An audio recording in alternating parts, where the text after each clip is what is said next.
What's up, guys? I'm here with a Walking Dead discussion. This one's gonna be on Kenny and Luke. I picked out, some cons and pros for them. And we'll talk about them, give my opinions on them and everything else. So, you could call it a Kenny versus Luke, but to keep it fair, I wanted to have 4 cons for each of them, as well as 4 pros, because obviously no one's perfect. I'm not siding with any of them. I lost both of them in the episode 4. I got pretty mad at them, so definitely not gonna add any favoritism to this discussion. So, starting out with Luke, this evil Luke. Oh my God! No, I'm joking.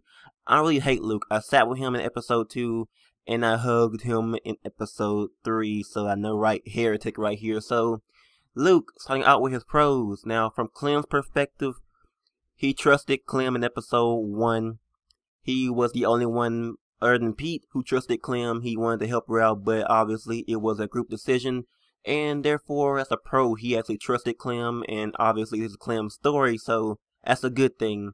Number 2 is that he kind of cares about his group, which is kind of because whenever Nick died in episode 2, did Luke even mention about Nick's death? And then whenever Pete died, he was like, Nick, he's dead, he's gone, so we gotta keep going. So definitely, he's the type that keeps on going, like Nick said, and Nick couldn't be that way, so definitely, it can be a pro, but it's also kind of a con a little bit, so definitely, he kind of cares about his group, how he felt for Nick if he died in episode 4 a little bit, so it kind of depends. Now, number 3 is that he is smart when it comes to plans. In episode 3, he had a plan, a pretty good plan, but I'll speak on that later, so Luke is good when it comes to plans. Whenever in episode 2, he wanted to scout out the place so we wouldn't have, the whole group going across the bridge. That was a smart plan, so he is smart when it comes to plans, which is a good thing. So, number 4 is that he's very careful around strangers. Obviously, we had Matthew, he was very careful around him. Didn't want everything to go bad, and then we also had, what's his face? Arvo. He didn't really expect Arvo to not have friends with him, so he's very careful about that. Now on to the cons. The cons.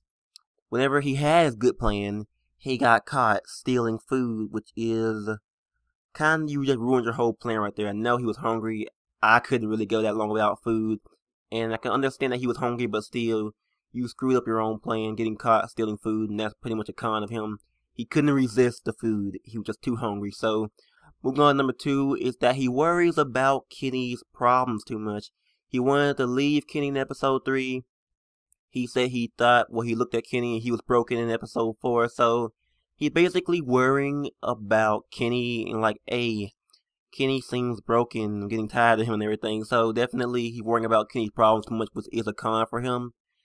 And number 3, which is kind of a split thing between him and Jane, is whenever he has sex with Jane, which is a mutual thing. I mean, like, I will say this, Jane was in the wrong for offering Luke a gift of hers, so definitely it is Jane's fault too, but it is still Luke's fault for accepting it, so it can go both ways. I still think that it's, I can't be mad at that because Jane offered it and then Luke accepted it, so it's both of their faults, and that's how it is as a con. He has sex with Jane instead of guarding the group from walkers, and therefore they kind of got a bit screwed over, so definitely a con of Luke right there. So, moving on to the last con of him, whenever he's arguing with Kenny, that's a huge con. I mean, every time they're always arguing, like, whenever they're walking in the snow, they were arguing there, so that's definitely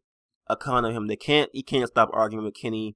It just happens all the time now, so his overall goal is to survive. That's all he cares about. That's all he wants to do is survive, Pretty much his whole group is gone, so it's only him, and therefore he wants to survive. Now, moving on to Kenny.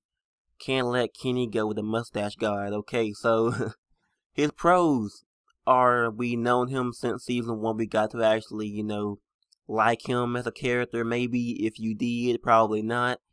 Second one is that he took the blame for the radio, which is a great thing. He basically, took a beating for Clementine because no telling what Carver would have done to Clementine. So, he lost that eye for Clementine. He took the blame for the radio, which is a huge huge pro in my book. So definitely a great one right there. Number 3 is that he cares for his loved ones a lot.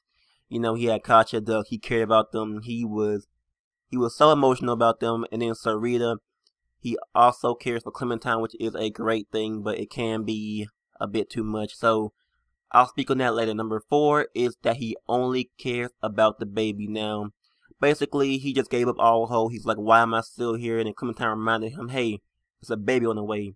You can take care of him. Therefore, that's a great thing. We have Kenny basically like wanting to take care of that baby, so that's a great thing for him. Now, on to the cons, which, of course, Kenny has cons. He isn't perfect, okay? So, moving on to the first con is that he does not think his plans through. I mean, basically, he just gets his own plans, and then he's like, we're gonna do this and this and this, and then we're gonna improvise. Like, the boat plan. Where are we going with the boat? The Wellington plan. What are we gonna do in Wellington? So, he basically has plans, but he doesn't really think them through too much, which is a con in my book. Number 2 is that he acts out of emotion whenever he yelled at Clementine. He acts out of emotion that can get pretty bad in some situations. If the baby gets hurt or something like that, he will be pissed off, therefore emotion acting out. So number 3 is that he's too hard on people. He expects Clementine to do all this adult stuff, and he puts so much, pressure on Clementine and the whole group, therefore he's pretty hard on them. So like Luke said, you're pushing them too hard, and therefore it's a con of his. So number 4 is that he had it out for Luke ever since episode 2. They've been arguing, they've been not liking each other, therefore, he had it out. He's been calling him names and all the good stuff, or bad stuff, and therefore he had it out for him ever since episode 2, and it carried on until episode 4. So his overall goal is to look after that baby. Now, which one do you guys side with? Personally, I mean, I like Luke. I was on his side in episode 2, but then in episode 3, I lost him a little bit, and then episode 4, I lost him completely. Almost completely. But Kenny, he's been great. I kept on his side, in episode 3, and kind of lost him in episode 3, but episode 4. But I still do like Kenny, therefore, I guess that I would choose Kenny to side with. I'm on Team Kenny, personally. I was on Team Luke in episode 2, but I'm on Team Kenny. So, on to, the peace and the ice cream choice where you gotta save which one you want. You want Luke or you want Kenny. I'd save Kenny, and then what happens if, Kenny and Luke get in a fight for some reason? That could be a highly likely thing, because obviously they get pretty mad at each other, and I could not really, I wouldn't be surprised if Kenny and Luke got in a fight, but obviously it could happen, probably not. But anyways, whose side are you on, Team Kenny or Team Luke? Thank you guys for watching. If you guys did enjoy, leave a thumbs up, comment down below anything I said in this prediction or discussion, what will happen, all kinds of things. This isn't really a prediction, it's like a discussion about Kenny and Luke. But anyway, thank you guys for watching, and I'm out.